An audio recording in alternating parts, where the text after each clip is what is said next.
Good morning. I'm Dan DeRose with 19 News coming to you from our digital desk. We're about to take you to a news conference being held in New York in regards to the protests that happened overnight, some of those getting violent.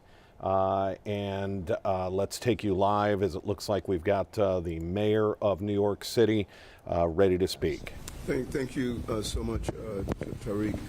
I want to be clear that although there was a massive operation taking place at Columbia University, we also was dealing with an operation taking place at CUNY, and we also had a city to protect.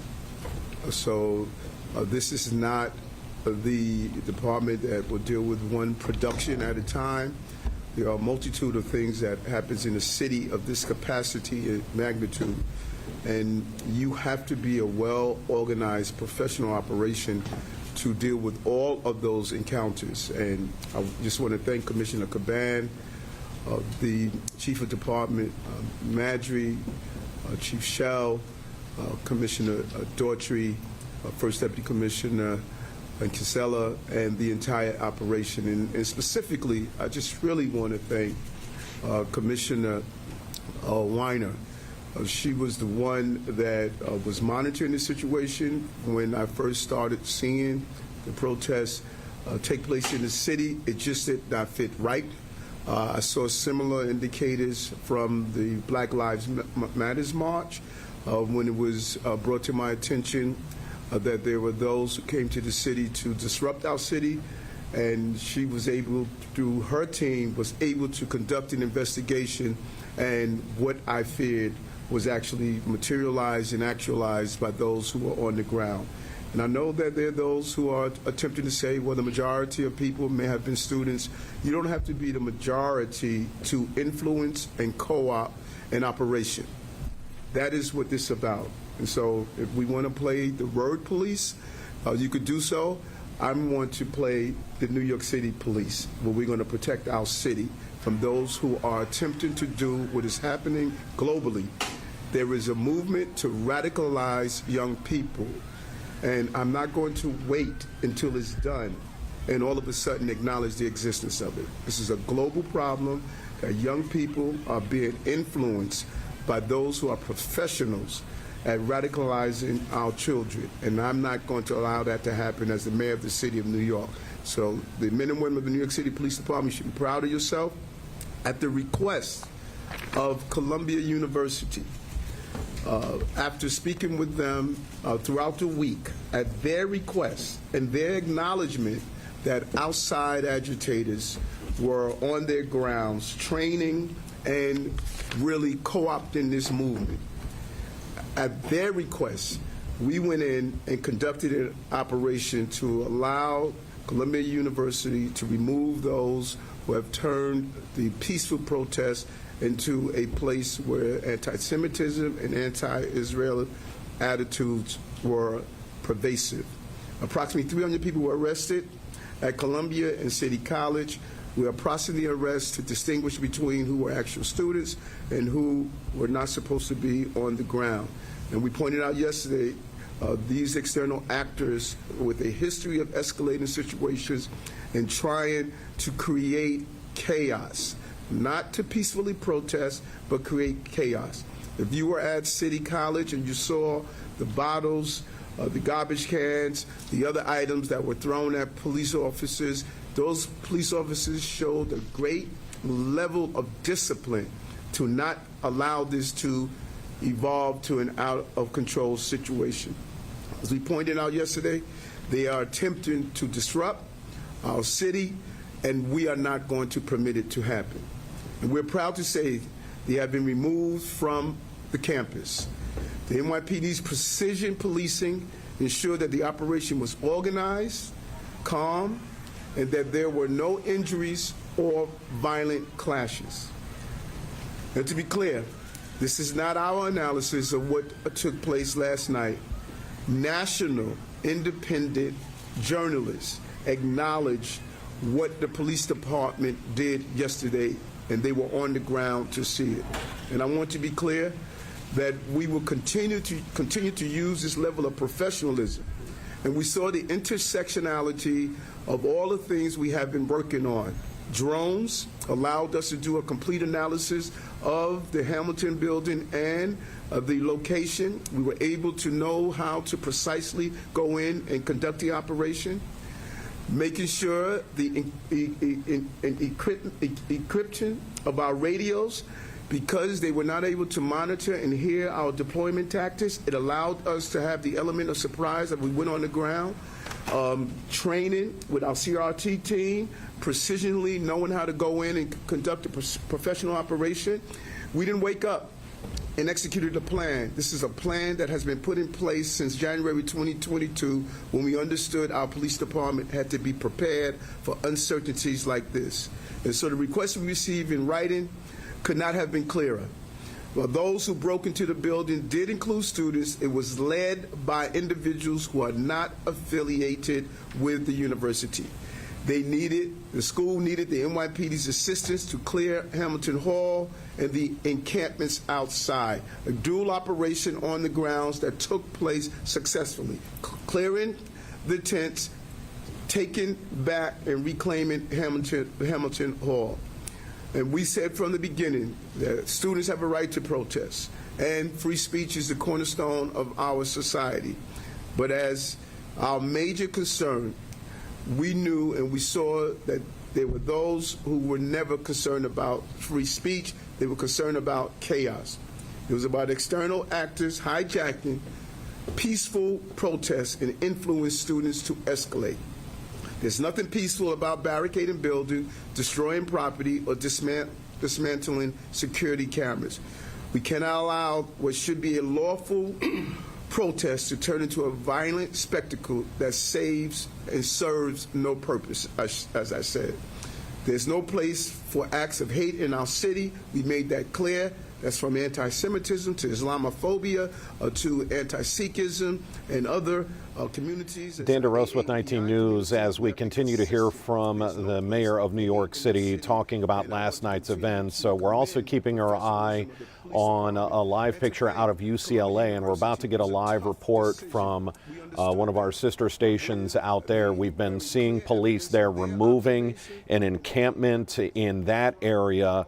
And so we're going to get a live update from UCLA here as to what's been happening in that situation as they continue to have protests all over. You can see the trucks that have been loading up with some of the barricades that were used on the campus there. And again, sort of an early morning attempt at getting rid of some of these anti-Israel, pro-Palestinian protests that we keep seeing all over the country. Let's get back, though, as we wait for that report, back to New York City.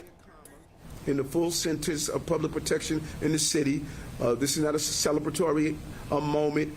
We should never had to get here in the first place.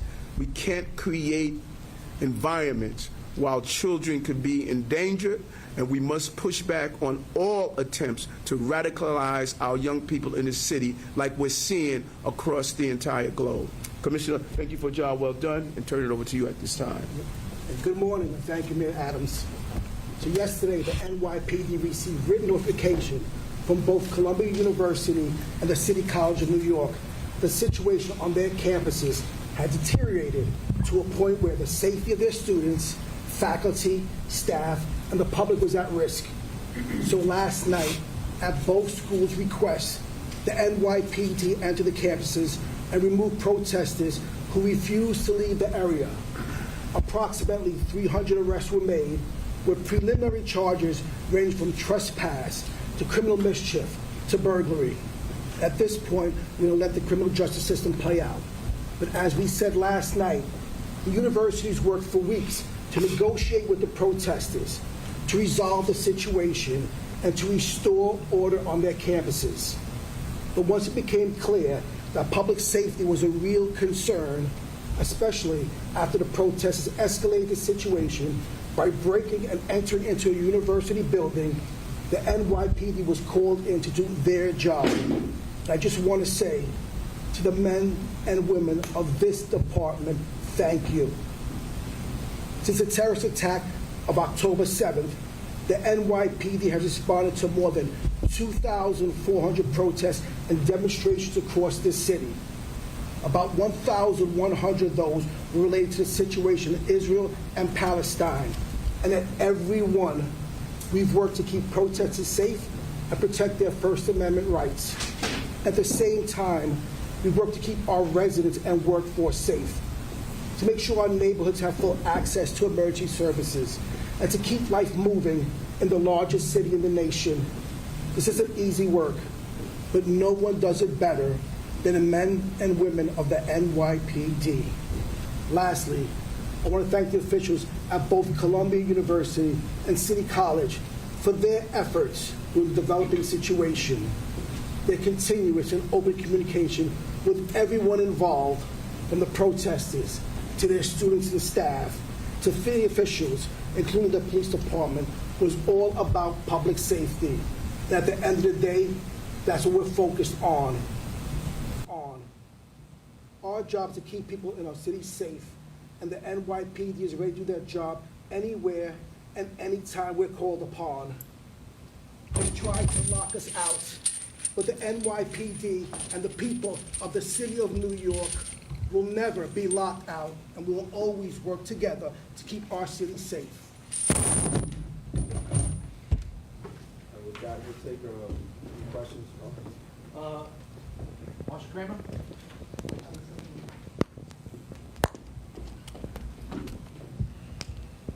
Commissioner and Mr. Mayor, I wonder if you could tell us how many of the people who were arrested, both inside Hamilton Hall and outside, were not affiliated with the school, were not students, were outside agitators, both inside and outside? And I have a second question. Thank you. I'll pass that question over to our Chief Patrol, All John right, Shell. so right now, as it breaks down, we have 282 arrests. As of right now, we have 282 arrests. 173 of those came from City College, 109 came from Columbia. How it breaks down to your question, we'll have that answer sometime today. We haven't broken it down yet, but we will have that answer. Can you give us any more details about the people who were not affiliated with them? Or were they what groups they were associated with? Good morning. So there are a number of different individuals who we know from over the years associated with protests, not just in our city, but in other cities as well, who are linked to and who we see doing training around the change in tactics that we described yesterday and that we all witnessed. The black bloc attire, the breaking windows, breaking doors, the vandalism, property destruction, the barricading, makeshift weapons that we recovered in the encampment. And so that change in tactics, combined with the presence of known individuals on campus in the lead up to what happened in Hamilton Hall, is why we had a real elevated concern around public safety. Katie Honing? Just one moment. And,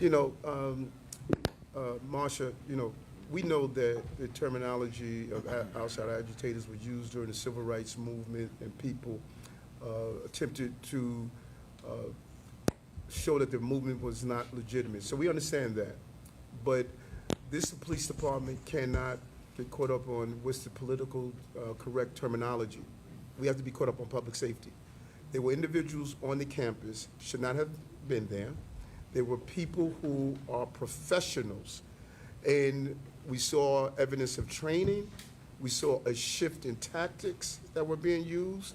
And when you start using the intelligence that Intel was able to supply, we knew it was time to communicate directly with the school and say, you have more than a peaceful protest on your hand. Yeah, and Mr. Mayor, if I could just add to that, just as the letter said that we received from Columbia, this was led by outside agitators. And this was also stated in the letter that we received when Columbia asked us to move in. All right, I think we have a video that we want to show you before we take some more questions. So, if you can play the video.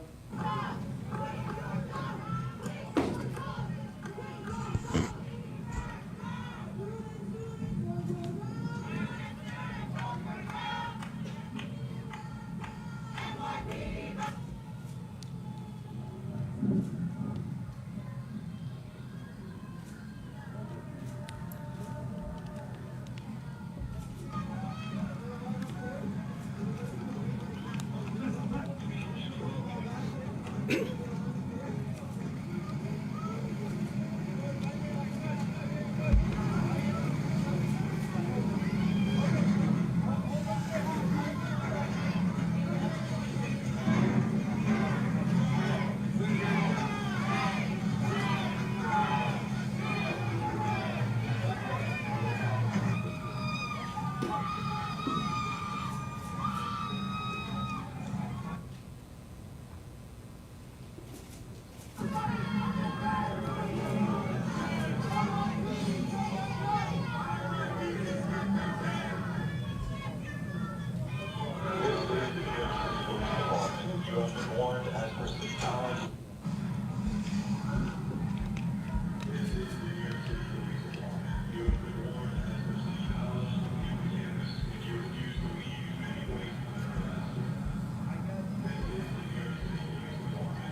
before we continue with questions, Commissioner Shepard will just give a quick overview of what we just saw, and then we'll continue with the questions.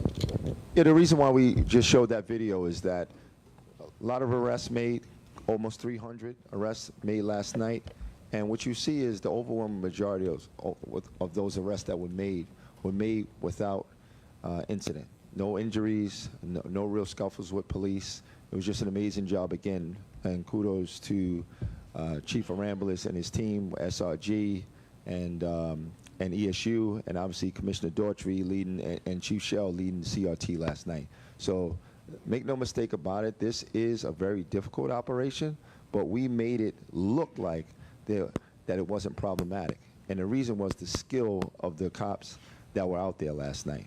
A lot of these people would have resisted, but the way that these officers talked to them, handled them, and took them into custody, it was very professional, and the overwhelming majority of these arrests just led to a quick arrest with no incident, and then right down to MAPC where they were processed. And another significant part of the video was at the end. That's our flag, folks. Don't take over our buildings and put another flag up.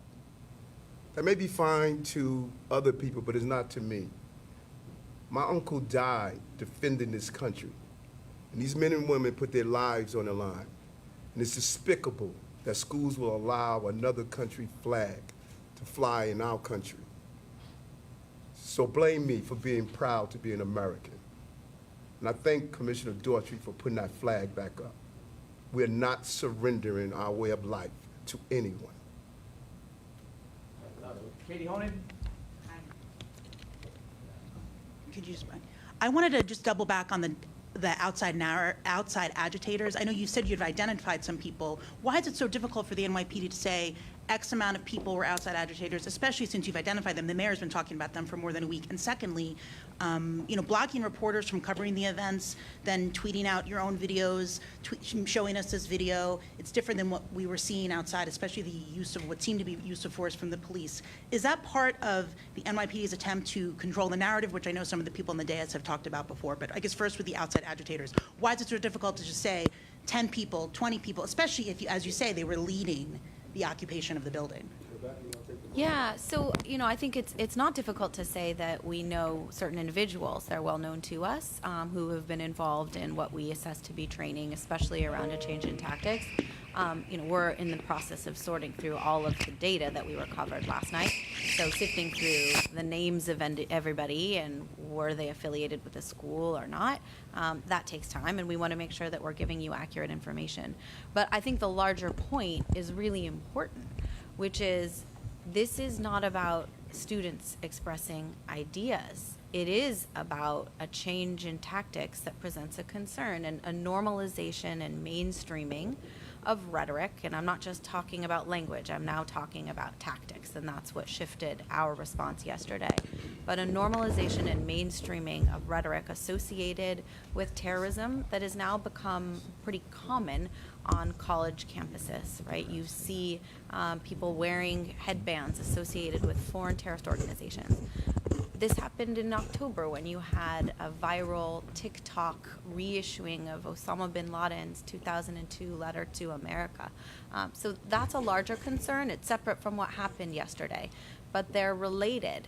We do not want ideas, we do not want campuses, which are where people are supposed to be learning and being in a conducive environment for all of the things that we do in schools, being turned into places where people are committing vandalism, property damage, and committing crimes. But if you know who the leaders are, you said yesterday at a press conference, it was being repeated on national television. Why not say 3, 4, 5 people? The mayor said last week that he questioned why all the tents were the same when they aren't.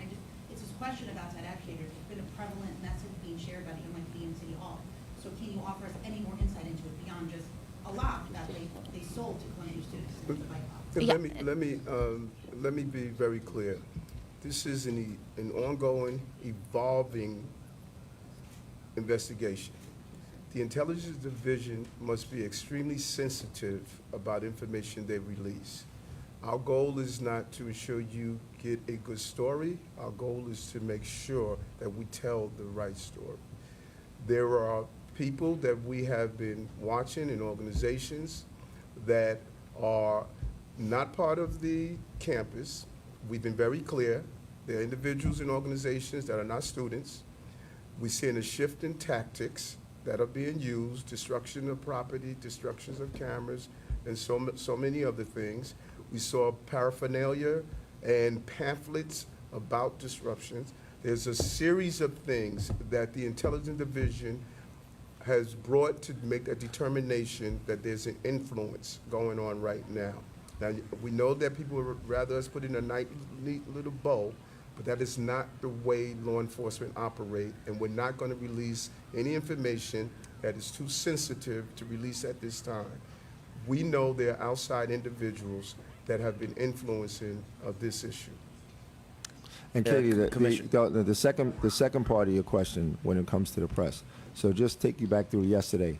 We released 2 messages to the press right before this operation was taking place, that if you're a member of the press and you wanted to get some access and get some shots, to come and meet a DCPI representative on 114th Street, and then we'll work it out with you from there. The reason why we have our own cameras inside of there is because we have police officers. They have tactical gear, they have helmets, they have vests, and we don't know what to expect when we go through these doors. So we cannot just take the press and go hitting doors with ESU. It doesn't work like that. When we were very transparent, and we also shared our video with members of the media this morning. It's available from DCPI now to continue sharing.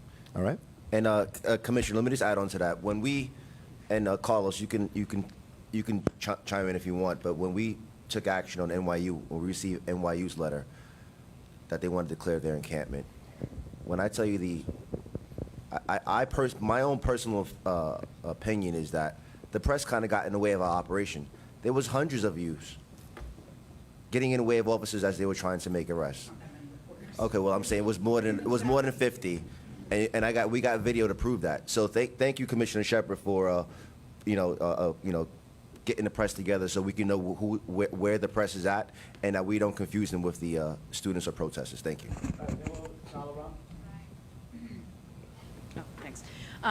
So my question is twofold. I want to know about the individuals who are in training who made these makeshift weapons, who have the pamphlets and all of that. Is that one certain group? Would you call this a new breed of homegrown terrorists that we should be worried about here in New York City if you're tracking them across America? And then my second question is about that impressive tactic of going into the building on that Bearcat that was dramatic and impressive to see.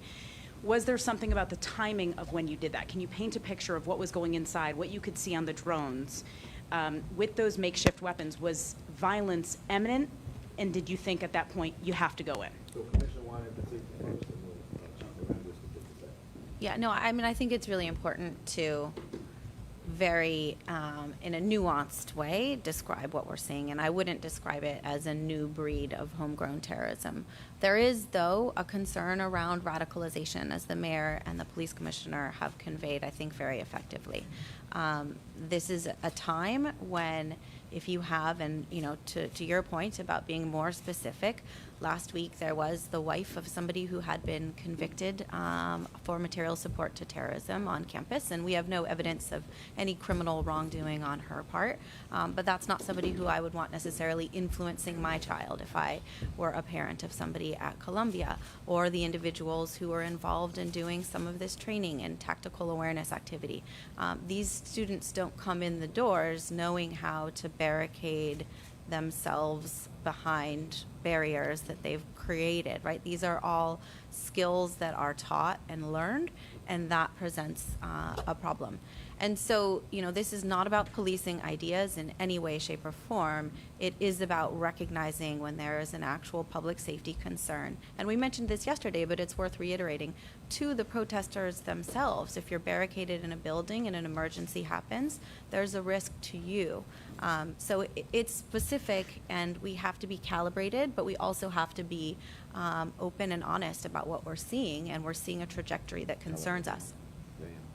Oh, yeah, so some images of stuff that was recovered, and, there was the image on the bottom left was pretty widespread distribution in the initial weeks after October 7th, and when we saw a lot of big numbers of individuals in protests, which is just a map of locations that were focused on for protest activity. Imagery on the top right suggesting fomenting chaos and squatting as a tactic, which we've seen in protests previously, some zip ties and some what we would call a very rudimentary makeshift weapon. And I think the reason for all of the protective gear that you saw last night, and I don't want to speak for my colleagues who specialize in this, is to protect officers when you're going into a situation that you don't fully understand what might greet you on the other side of the door. So this is important, and it is not just a New York City issue. It's obviously not just a Columbia issue. We saw it spread to CCNY last night, but this is unfolding across the country and in Europe as well. So this is a challenge we're all going to be dealing with for some time. So good morning, everyone. So it took carefully planning, especially with the chief of the department, Chief Madry, and also all the executive boards, chief members that in our department, to plan this tactics to enter this building. So as we saw, there was several areas where it was barricaded by several items, such as vending machines, chairs, tables, and so on. And as we enter, it was very difficult for us to get in and push our way through because they were throwing objects at us. So it was very difficult. So the amount that it took us, we went pretty quickly, but it was, we tactically had every team around the building to enter that building. So there was carefully planning. Since we're on this topic, can we just go get TikTok of some of the planning? The response was enormous, and if you could just maybe sort of how that played out, at what point did you decide to plan for this, and how well that came together? And I'll speak to that. Thank you for just, bringing that question to light. We really didn't plan for this. Remember, Hamilton Hall was just taken over recently, fairly recently, and we didn't get any requests from Columbia. As a matter of fact, I did a press conference around 11 o'clock yesterday. We did not have a request. So when I finally got to the office yesterday and we realized we had a request, we had to put a plan together fast, all right? But this is what we do. We're the best police department in the world for a reason, because we do have the ability to adapt, sit down. We brought all the thought leaders in the room, Chief of Special Operations Division, Chief of Emergency Service Unit, the Chief of Patrol, Chief of Transit, Chief of Housing. I had them all in the room because they have years and years, hundreds of years of experience in the room. And we had to figure out how we were going to deal with what was going on in the street, which was the first part of the plan, because we had to be able to move. We had to be able to bring the Bearcat in, all right? We had to make sure we were had a clear passage for the buses. Once we had arrested individuals on the buses, there was a lot that went into it. Then we had to deal with the encampment, and then we had to deal with the building. We had to make sure we kept them separate. So the decision was made that Chief of Patrol would lead the strategy on the ground to deal with the encampment, while the Chief of Special Operations Division and the Chief of ESU would deal with the building. All that equipment you see is life-saving equipment, all right? It's not equipment to go out and hurt and attack people. That is life-saving equipment. When we have to save someone, that's the equipment that we use. In this case, we had to breach a building, a very difficult building, a building that we knew doors were fortified with vending machines, couches, metal chairs, and the students and the people who were in the building were also pushing against the building and throwing objects at ESU as they made entry, all right? For the first time in many years, we use distraction devices, something we haven't used in years. The only person in the department who's authorized to allow that is me. And before we sat down, I told the members of the ESU, try not to use them, but if we're under attack, and we have to do this not only to keep them safe, but to keep the students safe, we made a decision to use them, and that's what we did. And even prior to going to Columbia, we had to pivot because City College got violent, and we had to send some of the resources from Columbia to help deal with City College, come back down to Columbia, then go back to City College. That we didn't plan for that, all right? But this is this department's ability to move and pivot as needed to keep people safe, and that's what we did yesterday. Yeah, I just want to add one more thing to that. We also had to secure 5 dorms of over 2,000 students to make sure they were safe, and we didn't give them the option to come out of the dorm for just that reason. So there was 2,000 additional kids on that campus that we secured. They didn't come out, and that's what added to the level of safety and success we had in this plan. Okay, we're going to take 2 more questions. Tina Moore, New York Post. Hi, Commissioner Weiner. To go back to the wife of the man convicted on terror charges, was she advising them, training them? Can you give us a little bit more on what she was doing there? So her presence was last week. It was, before what we saw over the last couple of days. And, we haven't been in the encampment, so we don't have a lot of fidelity on exactly. And it isn't just her. There was a ton of people coming onto the campus, and Columbia University described in their letter that the college had become a magnet for people from the outside. And again, this isn't just something we're hearing from Columbia, it's something that other universities have told us as well. And they know their student population better than anybody. We know the people we know, they know their community. And so this is something we are all seeing independently, is external folks. And does this inherently mean that you're going to see the kind of escalatory tactics that we saw yesterday? It may or may not. But when we do see them, we understand that there's a risk. All right, this will be our final question. Aaron Katursky. Thanks, Carlos. Thanks, guys, for doing this. I wondered, maybe for the Commissioner or the Mayor, if you could just say a little bit about, prior to the authorization letter arriving, what your conversations with Columbia were like that led up to it, and then what information you were sharing and what they were telling you, and then also just your expectations on presence going forward.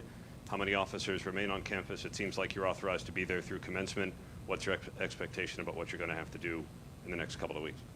The Commissioner could talk about his conversations, but we have been having ongoing conversations with all of our universities. Once we picked up from our intelligence that there was a real Dan DeRose with 19 News here. As we continue to listen to New York City, I want to show you a live picture here in Madison, Wisconsin.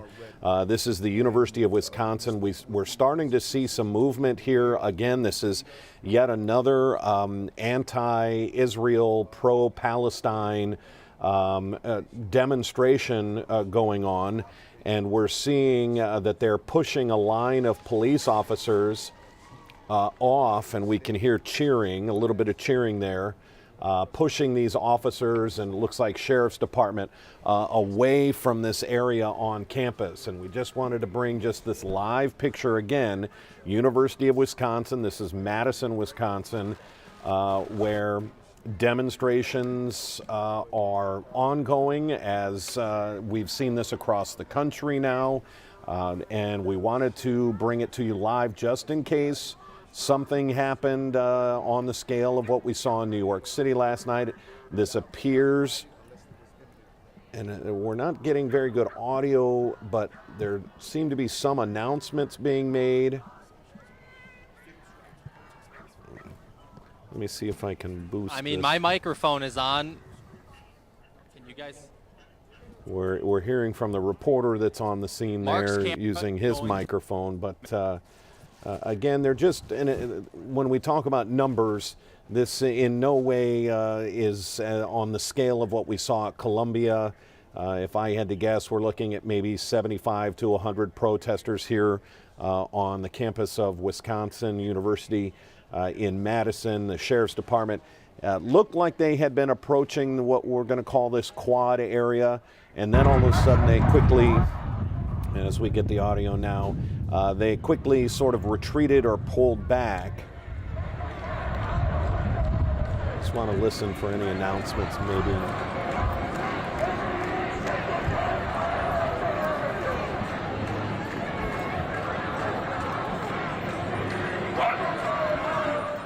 I think what we're seeing there is it looks like they had gone in this morning.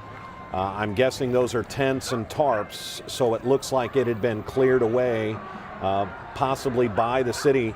And now they're going to try, and it looks like you had some protesters trying to approach that truck to take some of that back.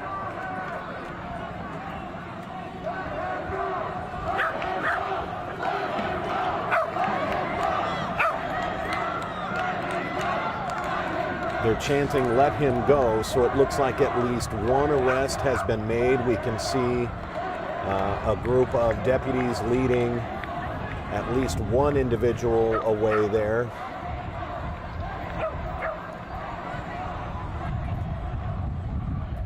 So things are becoming quite tense here on this campus, and we've just lost our shot. We'll see if we can get that back. Let me show you another live picture. This is in California. This is UCLA, where they have done a lot of work this morning. I want you to think about what's been happening on college campuses around the country as sort of a powder keg. And what lit the match was really last night in New York City, when finally Columbia University asked if the NYPD could come in and secure that Hamilton Hall. And it was at that point, it was the only time, and you saw the mayor in that news conference hold up an email. That was the actual request from Columbia University saying, we need your help and we want our building back. They have gone in and taken it over. And that's what the NYPD did. And it was quick, it was with force, and 300 people were arrested. And now you're seeing other universities across the country follow suit, saying, okay, it is clear that individuals from the outside of these schools are coming on to campus. Look at this setup at UCLA. They've got a medic tent, a medical tent set up there in the middle of this encampment.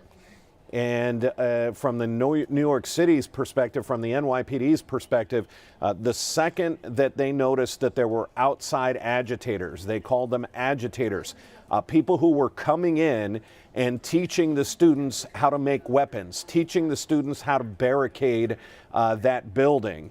And I think we've got our picture back now from Wisconsin, so we'll stay with this just to see if this proceeds to get a little bit out of control. We'll just continue to watch this. Obviously, the photographer, the reporter are walking along where we saw the protesters leaving that main quad area. We saw at least one individual being led away by deputies. The protesters were chanting, "Let him go."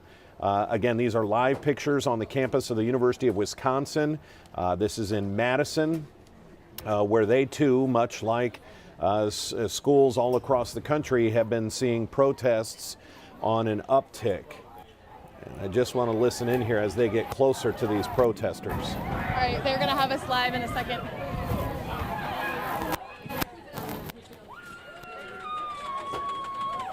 This is still Wisconsin here. All right.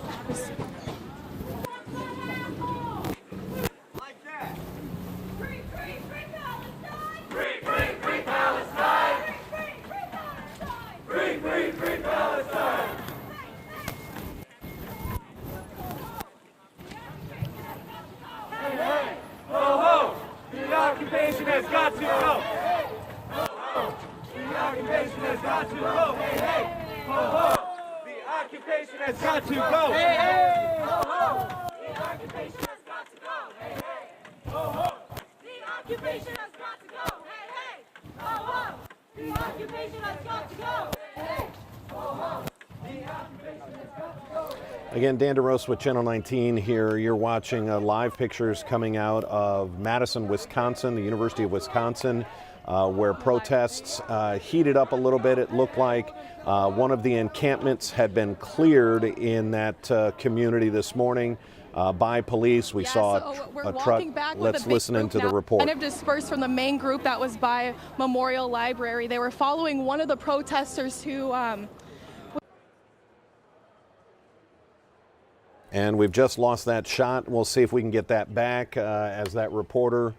We just went to markets there. If we can get that Wisconsin shot back on as we continue to look at that. But again, we'll as we wait for that shot to come back up, this is a live picture of UCLA, the college in California that where a lot of work was done there this morning as well to clear some of these encampments.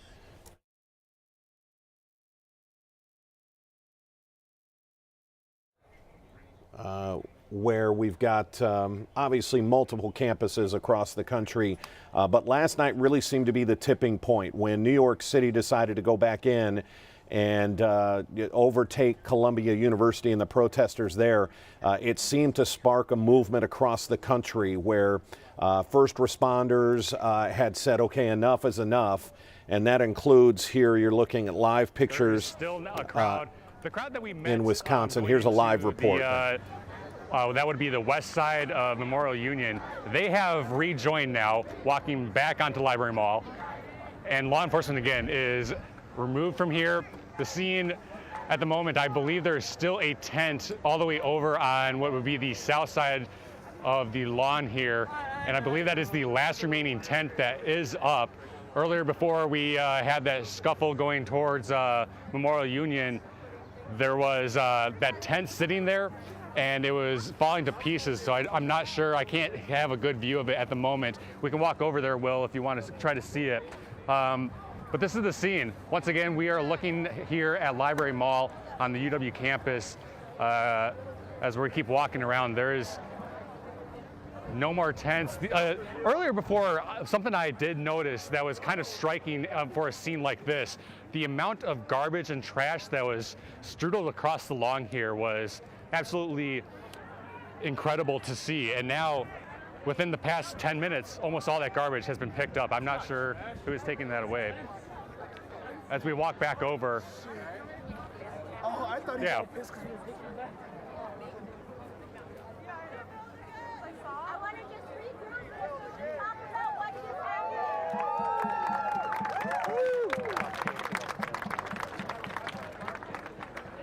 Y'all, we need everyone to stay here.